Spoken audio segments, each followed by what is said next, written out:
bem, a gente está aqui com a Flávia Lippe. Ela tem um currículo extenso, ela tem formação nacional e internacional em coaching, e em PNL também. Mas ela já foi jornalista, é jornalista, e ela trabalha com pessoas. E o maior foco da Flávia Lippe são as pessoas. Ela é da direção do IDHL, Instituto de Desenvolvimento Humano Lippe. O pai dela é um grande psiquiatra, Dr. Lippe, que tem uma grande história. E nós estamos aqui com ela para falar sobre coaching, comportamento, amor ao que faz, missão, senso de propósito, que é o mais importante que um ser humano tem que ter em qualquer profissão. Flávia, o que você pensa do coaching?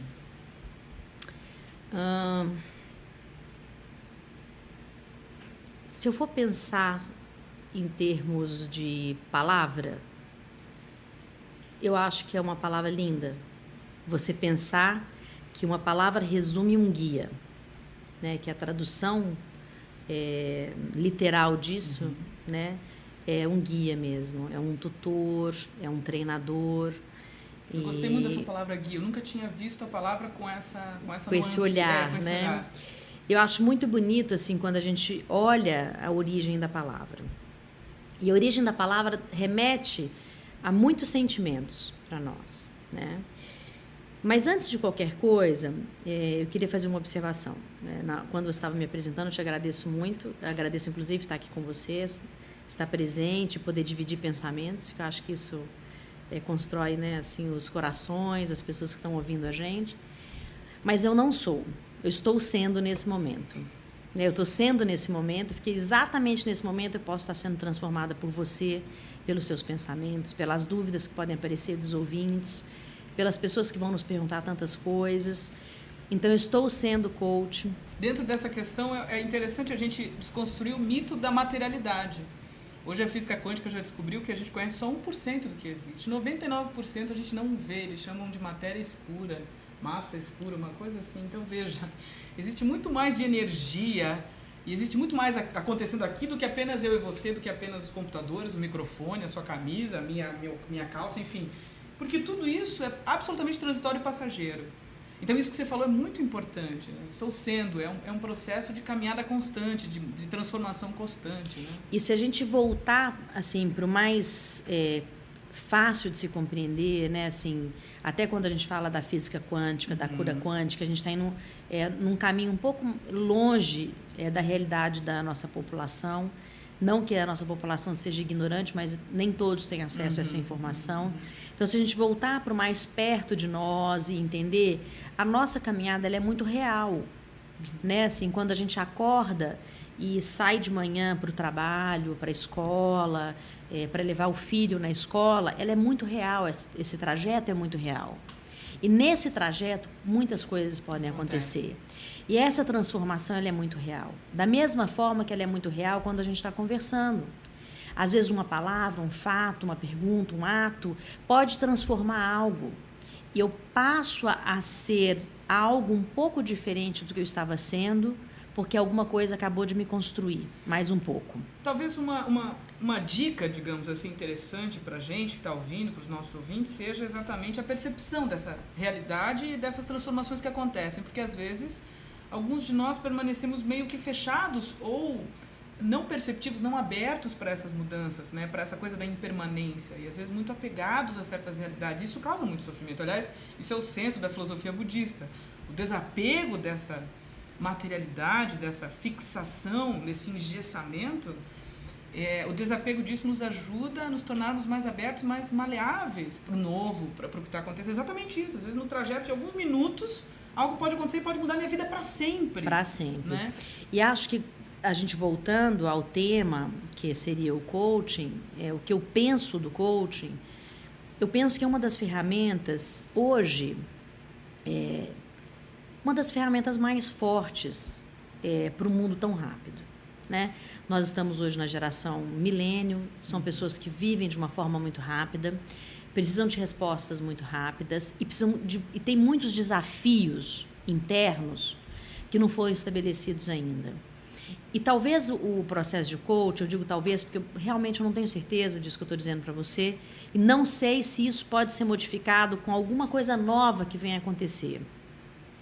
Mas talvez seja um dos processos que tem o maior efeito a curto prazo.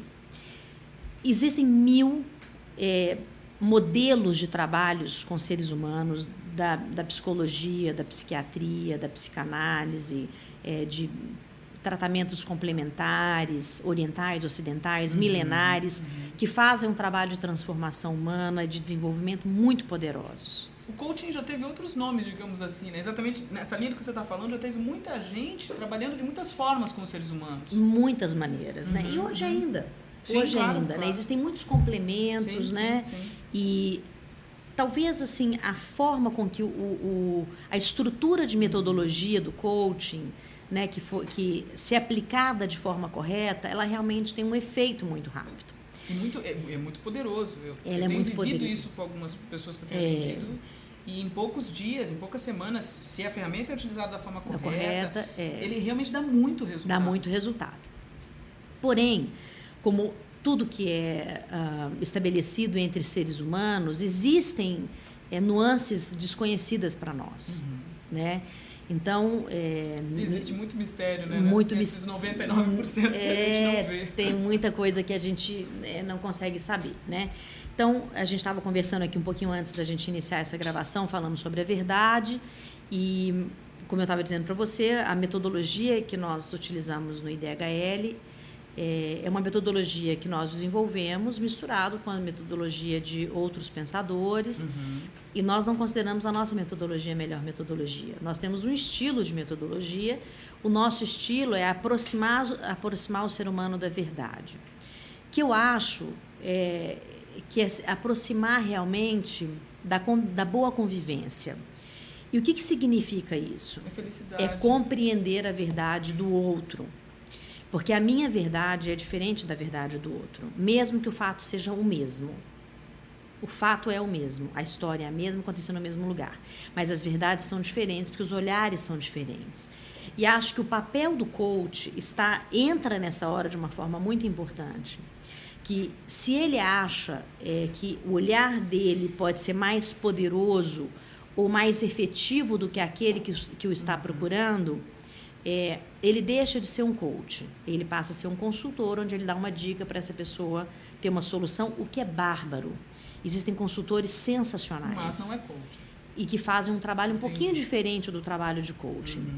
Então, o trabalho de coach e ser coach é ser realmente um estilo de processo, vida. Né? E você está inserido num estilo de vida também. Porque eu sinto, claro... Você tem muito mais experiência do que eu. Eu já trabalho com aconselhamento, mas estou começando a fazer coaching e eu sinto que o processo mexe com as duas pessoas. Não é um processo estanque e unilateral. No momento em que o processo mexe apenas com uma, tem algo que não está alinhado no processo. E não só no processo de coaching. Existe uma tendência, e é uma tendência muito positiva, e Bion já defende isso há muito tempo, que o processo precisa impactar ambos, né? Psicanalista e cliente, psiquiatra, cliente, psicólogo, cliente, coach, coachee e por aí vai, né? Mesmo no counseling, mesmo no mentoring, né? Eu vejo que existe uma tendência de mercado de começar a estipular nome para as coisas e também rotular coisinhas, né? Assim, eu acho que o rótulo ele é uma salvação por um lado, porque você não toma um veneno, né, no lugar de tomar um remedinho. Claro. Então, beleza, é uma coisa bem bacana. Mas, por outro lado, quando você acredita que só no rótulo existe o conteúdo, você perde a oportunidade. Restringe demais. Restringe muito e perde a oportunidade de fazer grandes alquimias. Entendi. Né? Então, quando a gente tem experiência suficiente para buscar no mundo técnicas, soluções, amores, paixões, onde você pode transpor isso para um processo e realmente o objetivo é a transformação de ambos, aí sim você é um grande profissional, um grande transformador. Ou seja, o coach né? ele tem que se despir completamente de qualquer pretensão ou arrogância, né? Porque... Como qualquer profissão que lida com o ser humano. Porque né? se você for arrogante, você nunca vai conseguir trocar num nível positivo e inteiro e íntegro com aquela pessoa. Né? Isso. E uma coisa muito importante que eu também gosto de ver, e também comentamos sobre isso, aqui na nossa história, aqui é o ponto final de qualquer comentário infeliz. Por que eu falo isso? Porque se você entra aqui para ver o mundo com uma crítica, onde a infelicidade a respeito do outro, a respeito de um fato, a respeito de um processo, é a sua saída, infelizmente a gente não consegue criar algo positivo com isso. Então, faz parte da minha personalidade, do meu ser como profissional, colocar um ponto final nisso, iniciar negativismo, digamos assim, no comentário desnecessário, né? No rótulo que não precisa, no comentário infeliz, no preconceito, na fofoca, naquilo que não produz um processo que vá para frente, né? Eu acho que o mais legal disso, na verdade, é compreender todas as nuances que podem aparecer de uma grande ideia, né, que foi juntar um monte de coisa muito linda e dar o nome de coaching para isso. Né? Agora, não que isso, então, seja a coisa mais importante do mundo. Né? Na década de 70, por exemplo, teve a psicologia transacional, que foi uma moda, foi um negócio sensacional e tal, e depois morreu, assim, desapareceu. Tem a moda hoje também de se fazer... como é que chama, gente? É um trabalho em grupo, muito bonito também. Eu me esqueci agora, gente. Constelações. As constelações familiares, as constelações corporativas, são lindas também, já teve uma outra época delas. Então, assim, isso tudo, a pessoa precisa olhar, olha que bonitas experiências humanas, né? Qual que é a nossa busca? Você acredita em constelação? Eu acredito em tudo o que o outro acredita. Né? Assim, se alguém chegar aqui para mim e falar assim, olha, eu quero fazer um processo de coaching com você. Porque energeticamente eu já vi uma constelação e achei fantástico. Tem muita coisa sincrônica realmente que bate com a demanda de quem está fazendo a constelação. Né? Eu acho um movimento interessante. Eu acredito em tudo que faz bem. Né? Assim, alguém, a religião, a fé, a crença, né? Se faz bem para a pessoa, para mim está ótimo. Né? Se dá um resultado positivo. Não cabe a mim falar, não vai para esse caminho, pode atrapalhar o que a gente está fazendo. Nada atrapalha o que a gente está fazendo. O não fazer atrapalha o que a gente está fazendo. Aí sim, o não fazer algo é o ponto final dessa história. Quando elas propõem a fazer, elas propõem uma abertura. E isso já é importante para o processo. Já, né? Para tudo, né? Para qualquer coisa. Entendo. Né? Então, se a gente fosse falar um pouco dos mitos, né? Como você me perguntou no início, quais são os mitos do coaching... Eu comentei... Mitos do tipo, quando você está fazendo uma sessão de coaching, é só coaching, não pode entrar mentoring nem counseling, não pode dar dicas, não pode. É só fazer perguntas e usar as ferramentas, fazer o roadmap, ou sei lá qual outra ferramenta que alguém faça, enfim. Mas é restrito, não pode. Eu acho que é um pouco exagerado, né, de uma certa forma. Eu acho que precisa ter muita experiência, não só com ferramentas não pode perder o foco todas, também, claro, elementar. Também como experiência com o ser humano. Por quê? Eu entendo o que as escolas fazem. Então, o que eu disse para você, todas as escolas são sensacionais, porque cada uma tem a sua verdade, cada um tem seu propósito, está ensinando aquilo que acredita. Então, são ótimas. E quem procura essas escolas também... Sabe o que está procurando. Está procurando exatamente aquilo e ela está recebendo o que ela procurou. Então, está ótimo, né? Então, se o combinado está ali, está muito bom. Então, se dentro dessas escolas, algumas dizem, faça nessa linha, ela acredita realmente naquilo, né? Assim, quanto mais experiência você tem, tanto experiência de vida como experiência de execução profissional, mais você sabe aquela pitadinha que você pode dar de algo que vai contribuir para o seu cliente. Então, o mais importante não é seguir à risca um manual. É a sensibilidade na vivência. Né? É o que faz bem para o seu cliente, para ele sair dali melhor do que ele entrou. É importante o coach entender que ele precisa estudar PNL, ele precisa estudar um pouco de psicologia. O que você indica para quem quer ser um bom coach? Porque eu, por exemplo, percebo que no processo é impossível você atender, fazer uma leitura do cliente, se não souber fazer leitura corporal, comportamental, se não tiver feeling, se não tiver uma certa espiritualidade. Quando eu falo de espiritualidade, eu não estou falando de religião, eu estou falando de sentir, intuir, de ter uma experiência já com a sua intuição e ter essa prática da intuição como algo que você já se certificou que funciona, né? Porque a intuição ela pode ser testada, você pode se observar teus sonhos, teus movimentos do teu inconsciente, enfim. Primeiro que o coach ele tem que ter um certo autoconhecimento, não que ele saiba tudo sobre ele, mas ele se conhece um pouco para poder entrar em diálogo com o outro, né? E ajudar o outro a se perceber também. E nesse processo os dois se percebem, os dois conhecem ainda mais, enfim, há uma troca. Mas o que você indica para o coach para que ele possa estudar? O que ele precisa conhecer para ser um bom coach? Ele precisa fazer o quê? Então, você fica me fazendo umas perguntas difíceis pra caramba, porque indicar significa que eu estou criando um manual, né, um rótulo de procedimento. Você estudou Ayurveda, você estudou budismo, você estudou, você é jornalista, você estudou comunicação, você estudou comportamento humano, você estudou nas sociedades de coaching, você estudou em instituições internacionais, estudou PNL, ou seja, tudo isso é usado como uma ferramenta, esse conhecimento. Então, é importante que quem quer entrar nessa missão, que é mais do que uma carreira, ou um trabalho, ou um emprego, né? Quem se sente chamado nessa missão, quase que sacerdócio, digamos assim, entre aspas, precisa entender o que precisa estudar. Porque às vezes fazer um curso só de coaching de alguns dias não seja suficiente para quem já não teve um contato com outras ciências da área de humanas, quem já não teve uma abrangência na parte de comportamento, psicologia, etc. Você sabe, eu tenho... Isso é um desafio, né? Eu entendo. Porque assim, quem procura uma formação rápida vai demorar um pouquinho a entender que existe um caminho muito longo de vida. Então, assim... Vai até além dos livros, porque se você não botar os livros em prática, também não adianta ler. Porque e alguns ainda ficam arrogantes depois que leem, que acham que sabem mais porque aí decorou o que está escrito no livro. Né? Assim, então, o conhecimento, na verdade, ele só se dá como conhecimento mesmo a partir do momento que você, na prática, ele naturalmente sai do seu ser. Então, você se tornou algo mesmo, né?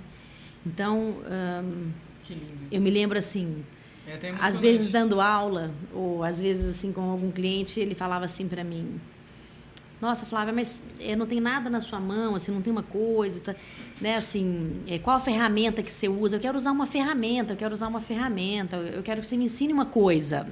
Não é assim. Né? E aí eu falava: bom, eu vou te ensinar uma coisa. Exatamente qual coisa que você quer que eu te ensine? Então, a dica que eu dou para quem realmente quer ser coach é assim: se torne uma pessoa afável. Né? Assim, afável. Você tem que ser uma pessoa que olhe o outro na sua profundidade e saiba que você tem um limite. Existem pessoas que não são pessoas possíveis de você utilizar o coach como uma ferramenta de transformação. Recentemente, às vezes, eu falei uma pessoa: você precisa fazer tal coisa, não é coaching para você, você precisa buscar essa terapia, esse caminho agora.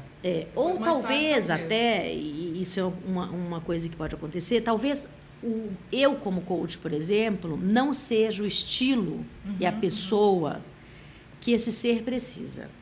Pode até ser coach, mas não sou eu a pessoa. Então, você tem que estar muito despido para que você possa realmente olhar o outro. Você recebeu muito disso do seu pai? Bastante.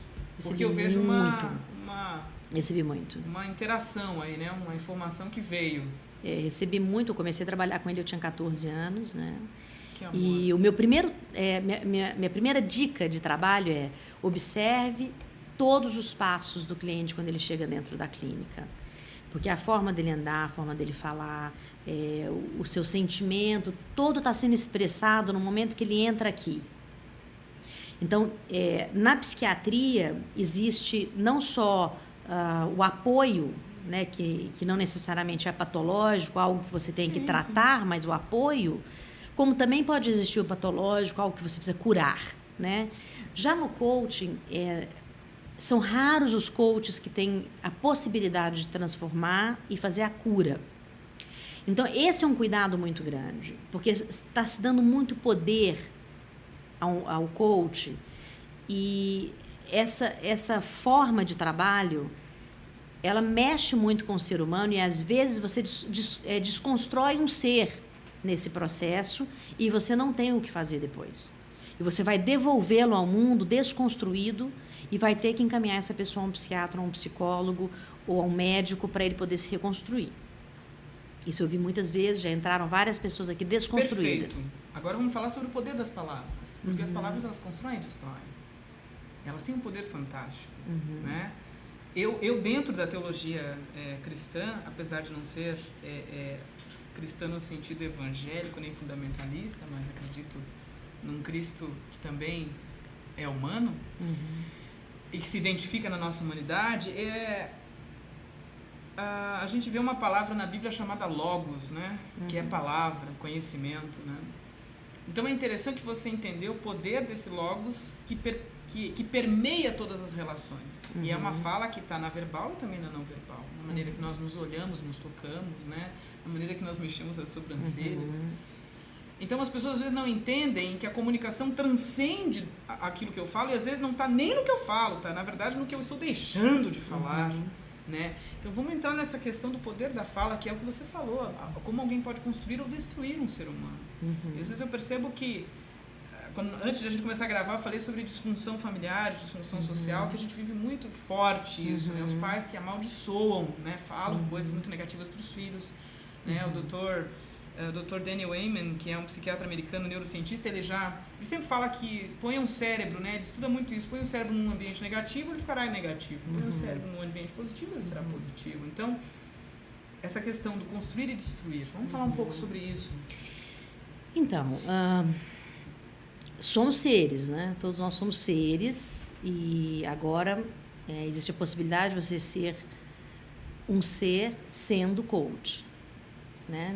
Nesse caminho de pensamento, uma responsabilidade enorme. Você está trazendo a sua experiência para isso, que pode ter sido uma boa experiência ou uma má experiência, o que você faz com ela. Porque a experiência em si pode ter sido ruim e você transformou aquilo numa grande experiência positiva. Ou você pode ter tido uma experiência de vida ruim e aí você escolheu ser coach e você carrega essa experiência como verdade, e é assim que você vai olhar o seu ambiente de profissão, o seu ambiente de trabalho, a forma de você olhar os fatos que o chegam é nesse olhar. Então, se você não se desconstrói, você vai desconstruir o outro. Isso é uma coisa que a gente tem que minimamente entender. A outra dica que eu posso dar antes de você ser coach, você tem certeza que você sabe quem você é? Minimamente, porque eu ainda não sei quem eu sou, eu estou estudando tudo que eu sou, todas as possibilidades do meu ser, né? Eu sou possibilidades. É isso que eu sou possibilidades. Né? Então, e muitos devires, muitas possibilidades. Muitas coisas, né? Assim, então, a cada transformação tem uma informação nova que entra dentro de mim. E é intenso. Intenso, e cada vez que eu olho e falo, nossa, que bacana. Se há 2 anos aquele cliente tivesse me procurado, talvez hoje eu poderia ter sido muito mais efetiva, assertiva, e muito mais afetiva com essa pessoa, compreendido muito melhor o caminho que ela estava vivendo e tudo. E também as reações adversas que também acontecem conosco, que as pessoas também precisam estar preparadas para isso, né? Ninguém é amado totalmente, ninguém é odiado totalmente, existe essa mescla da vida. Então, a dica que eu dou é, antes de decidir trabalhar com o ser humano, como terapeuta corporal, como coach, counseling, método, se você estiver trabalhando com pessoas, você precisa ter um autoconhecimento e um desejo muito grande de errar e acertar. O maior desafio do ser humano é vencer o medo. Desde muito cedo nós aprendemos a ter medo e culpa.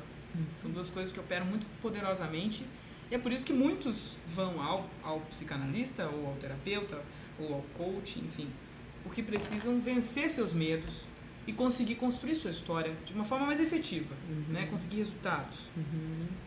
E Como você vê o medo?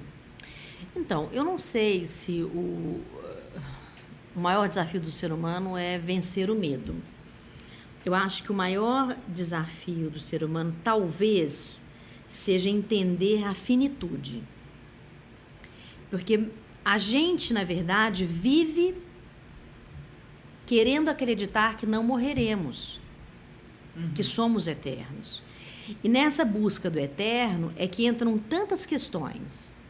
E uma ansiedade enorme. Inclusive a pressa de se fazer coisas e tudo antes do envelhecimento e antes da morte. Porque já ficou um pouco conectado o envelhecimento à morte e outras mortes, não só a física, mas a morte de desejos, a morte de amigos, a morte de pessoas, todas as finitudes, né? Então, acho que o medo não é o grande desafio. Acho que, na minha opinião, o que talvez pudesse ser realmente um grande desafio é compreender que a finitude é algo concreto. Né? E se é algo concreto, qual a melhor maneira de viver com o medo, inclusive, da perda dessa vida? Porque viver com medo, inclusive, às vezes é muito necessário. Porque o medo ele tem uma função de proteção. Né? Ele tem uma, né? ele também tem, né? Às vezes o medo ele é salvador, né? Assim, muitas vezes, né? Instintivamente a gente se move para salvar alguém ou se salvar. Salvar, né? Então, tem assim, uma função positiva. Ele às vezes tem a função positiva. Tudo no nosso corpo, na minha opinião, né? Assim, muito pessoal isso, tem seus dois lados e tem as suas duas funções. Né? Então, até a coragem, muitas vezes, junto com o medo, ela tem grandes ações. E acho que, se eu pudesse falar do medo, eu diria que o medo é um colega, né, que está sempre ao seu lado. Ele pode ser um amigo. Ele está sempre ao seu lado. Ele não pode ser maior. Né? Assim, ele não... Na verdade, você não pode transformar algo em medo. Porque existe o medo social, né? Assim, alguém, por exemplo, não gosta de altura, alguém fala, seu medroso, né? E aquilo virou uma coisa negativa. O medo virou uma coisa muito negativa. As palavras, na verdade, né? Algumas começaram a ser usadas na sociedade de uma maneira que elas passaram a se tornar pejorativas. E umas passaram a ser maravilhosas. Né? Então, uma vez, eu estava dando aula uma vez e uma pessoa falou, nossa, eu fico encantada com a sua aula. Eu parei assim, eu me lembro direitinho da cara da pessoa e falei, não fala isso para mim. Ela falou, por quê? Eu falei, você já pensou como é que é um canto? Se você está encantado, você está num canto, né? Você está sem saída. Não diga isso para mim que eu tô te deixando sem saída. Não é verdade? E a palavra encantado é uma coisa do conto de fadas. Sim. Né? Assim, estou encantado, né? Tá vendo uma ilusão. Uma ilusão, né? Estou encantado. Então, aí a gente vai pegando... Claro, a gente não pode ser chato de ficar traduzindo todas as palavras que falam com a gente. Senão a gente vira um dicionário chatíssimo. Dicionário epistemológico 24 horas pirando todo mundo. Ninguém tá aguenta. Certo. Mas, se você der o direito do seu ser entender todos os lados da mesma palavra, aí sim, você pode brincar com a vida. Sim. Né? Assim... Tem gente que fala, eu não vim para essa vida a passeio, eu tenho uma missão, né? Assim, bom, a missão, todo mundo tem uma missão e tem uma missão de momento, né? Porque eu, por exemplo... Transitoriedade. Né? Eu pretendo viver aí uns 200 anos. Estou fazendo um esforço danado, quero viver uns 200 anos. Se eu falar para você que eu tenho uma missão, você vai enjoar demais.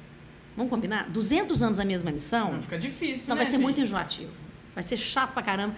Aí eu vou ter que começar enrolation na missão para durar. Aí a gente volta na mesma questão que é sempre. A questão da impermanência e de não ficar engessado, estar aberto à vivência. Então, né? E aí eu fico vendo assim, né? Tem aí a minha equipe que trabalha comigo, que é muito bacana. Quantas pessoas tem na sua equipe, Flávia? Hoje nós somos 16 pessoas. 16 pessoas.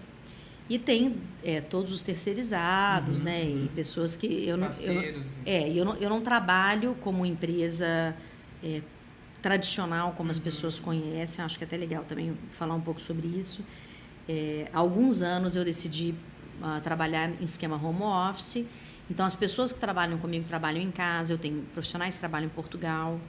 Minas Gerais, Espírito Você tem uma Santo. publicação das ferramentas de coaching, aquele livro Em de ferramentas português, de coaching, uma editora de Portugal. Portugal, Comprei esses dias, aliás, é fantástico. Tem muitas muito ferramentas legal, boas ali. tem muita coisa ferramentas legal. boas. Então, assim, eu trabalho com profissionais que estão antenados com os novos momentos da vida, dispostos a se destruir e se reconstruir, dispostos a serem transformados. Que forte isso. É muito forte. Destruir e se reconstruir. Então, não dá para ser uma mesma equipe a vida inteira, natural. Natural. Então, a primeira pergunta que eu faço para alguém que vem trabalhar comigo é: quanto tempo você tem ao meu lado? Eu não sei o resto da vida. Bom, o resto da vida eu não sei se vai ser. Mas exatamente qual é a sua missão nesse momento? O que exatamente você quer de mim? Às vezes essa pessoa vai ficar comigo 6 meses. E foi um grande trabalho. Então, isso é, na verdade, o sentido da minha vida. É essa impermanência.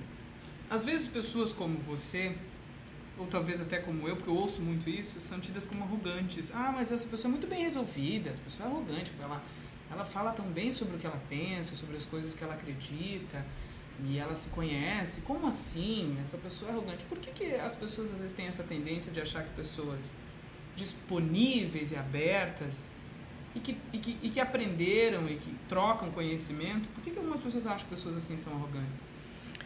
Bom, eu não sei te falar. Você já deve ter percebido que eu sou muito aberta, muito clara, muito sincera, não tenho... Às vezes algumas pessoas dizem que eu não tenho papas na língua no sentido de, não de falar descomedidamente, mas desmedidamente, mas falar o que penso e me posicionar e no que eu acredito, e quando não acredito ou quando vejo que errei ou que eu poderia ter feito melhor, eu vou lá e me desculpo ou corrijo, eu digo, não, realmente assim é melhor. Eu não tenho dificuldade em reconhecer erros ou aprendizagens, enfim, não tenho dificuldade com isso. E, geralmente pessoas assim são vistas como arrogantes. Eu acho isso tão estranho às vezes. Eu não sei te responder isso. É uma coisa difícil. Sério, eu não sei te responder isso. Difícil. Dentro do que eu estudo, existem algumas características que já podem ser chamadas de rótulos. Na Ayurveda, por exemplo, né, existem as características biológicas, né, de Vata, Pitta, Kapha. Os pitinhas, eles têm a cara mais brava do que as outras gerações. Eles têm um formato de rosto um pouco mais agressivo, eles são mais diretos. A palavra é mais clara. Isso às vezes assusta algumas pessoas, né? E isso é uma coisa da natureza biológica. Então acho que cabe a nós, não aos outros, estabelecermos uma conversa mais afetuosa para que a gente tenha, inclusive, o direito, essa visão, né? Até para que a gente tenha o direito de explicar o que a gente está pensando. Claro. Né? Não é o outro que é culpado de nos ver dessa forma. Somos nós que precisamos nos encontrar dentro de nós, inclusive para olhar o outro de uma forma com que ele possa nos ouvir. Uhum. Né? Assim, então, existe mesmo, em alguns momentos, que as pessoas podem nos achar às vezes eu banana, também. Às agressivo. Vezes a gente pode né? olhar para alguém e falar, nossa, aquela pessoa parece que está meio chateada, meio nervosa. Ou então meio agressiva. Agora, isso também são de momentos da vida, né? E acho que o desafio é você transitar entre os meios, sendo julgado muitas vezes, porque existe um julgamento natural do ser humano, mas sem destruir as suas bases de pensamento, mas proporcionando uma modificação de ação e de pensamento, se é que você precisa fazer isso naquele momento. Isso é muito forte. Entende? Você acabou de dizer. Olha só, transitar nas convivências, sendo julgado, não se deixar destruir nas suas bases, né? na sua mas desconstruindo mas pensamentos. Mas também aberto a desconstruir pensamentos. Gente, né? isso é muito forte. Então, não é qualquer um que consegue fazer isso, não. Então, mas eu acho que isso é o desafio do ser humano. Maior do que o medo, maior do que qualquer outra coisa, é a convivência.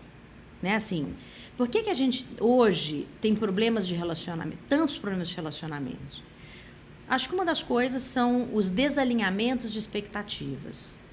Né? Assim, as pessoas esperam dos outros aquilo e elas não avisam muito bem o que elas estão esperando. Né? A gente também acaba tendo problema de relacionamento porque a gente também não estabelece uma expectativa. Então, quando você não estabelece coisas, fica mais difícil. Ou quando você põe no outro uma expectativa muito grande, né? E nós somos humanos, nós fazemos isso todo o tempo, né? Do básico, né? Da pessoa que você contrata para trabalhar com você ao cara que você está namorando. Todo mundo entra nesse pacote, né? Então, assim, o bacana, eu acho que é o do nosso autoconhecimento, é o que eu busco autoconhecer todo dia, é assim, puta, exatamente por que eu estou fazendo isso, né? Agora, mais do que isso, para que eu estou tomando essa atitude? Porque se eu respondo para quê, eu entro em ação para uma ação diferente ou uma ação igual, se é que está dando resultados positivos, né? Então, assim, se a gente voltar de novo à questão do coach, eu acho que, primeiro, ela poderia virar uma profissão, seria uma coisa interessante para o futuro, né? Se ela realmente fosse regulamentada. Depois, as pessoas que querem se formar nessa profissão, elas devem buscar conhecimento e não devem buscar certificados, né? Até porque os certificados não valem mesmo. Efetivamente, eles não valem. No mercado mesmo, eles não valem. Sim. Uhum. Né? É apenas uma referência. É uma referência, mas estudei em tal lugar ou em tal lugar. Todas as escolas brasileiras são maravilhosas. Basta saber aquilo que você está buscando. Se você está entrando naquela, se o preço que você está pagando você acha justo, o conhecimento que você está adquirindo está te satisfazendo, é ótima escola. Então, não cabe a ninguém fazer esse julgamento.